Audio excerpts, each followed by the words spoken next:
Welcome back. The numbers are crazy. RV sales are up 1,000% and RV rentals are up 650%.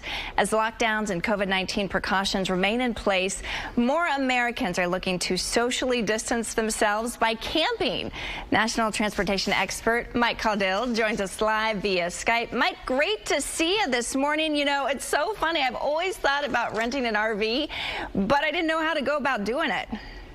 Well, and you're right, Amy. The numbers are through the roof. Like you said, 1,000% up in RV rentals. So the question is why? Two reasons. One, you can socially distance yourself and remain with the family, but the price. So you can get a travel trailer like one over my shoulder for $50 a night. If you want to get like a Class C that's like the overhead bunk, that's going to cost you right around $100 a night. So I wanted to show you guys today a little bit. There's craziness happening in the world, right? Yeah. And I wanted to show you a little slice of happiness where people can get away. This is our campsite here on Old Hickory Lake, just north of Nashville on the Tennessee River. So you got your fishing pole, you got your fun setup here. You know, these are the things that we do as a family. This is like my favorite thing for this year. It's called the Brio X Series. It's a fireplace.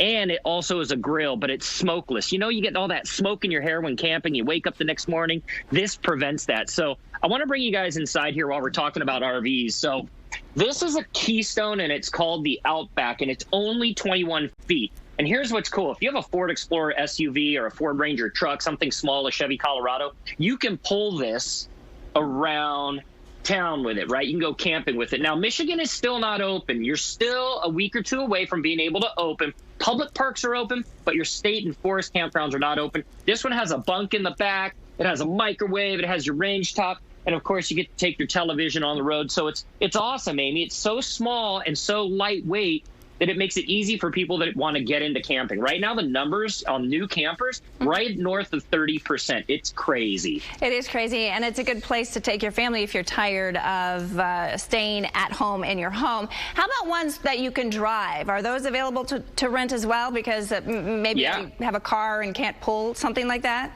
Yeah, so here's what's really cool, right? So in the auto industry, if you want to research a car, you go to kellybluebook.com. In the RV industry, you go to a website called GoRVing.com, and it tells you the difference between a Class A, a Class B, a Class C, and then travel trailers. So if you want to pull a trailer, you can do it. If you want to drive something like a Class C, which is the one with the bunk over the top based on a car chassis, you can do that as well, and it's affordable, but it gives you all the ins and outs, right? What to do as a new camper. That website gives you all the details that you need to become an educated camper. Is there a good place to find places that are open for camping right now? We know that the private campgrounds are open, but it's a little confusing here in Michigan because they've changed the date when the state campgrounds are going to be open for overnight several times. Yeah, so you can go to your state's website, and if you just go into your Google search, each individual state, so you just type Michigan State Campgrounds, it's going to pop up the state's website, and it's going to tell you who is open and who is not. What's interesting about Michigan and California is that they're still not open, but their RV sales are already booked. They're rentals for the year because people are renting them, and they're getting out of the state to go explore other areas so that they can socially distance themselves, but also spend time with the family. All right, Mike, great to see you this morning and good information. Going to have to check into it. Thanks, Amy. All right.